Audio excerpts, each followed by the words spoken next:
Yun po, magandang hapon po mga ka-YouTube. Harvest time naman po tayo ng ating mga itlog ng ating mga alagang mga manok.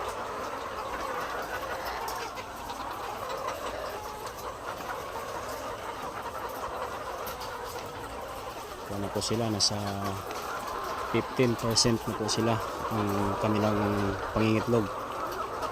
Papasok na po tayo sa 18%.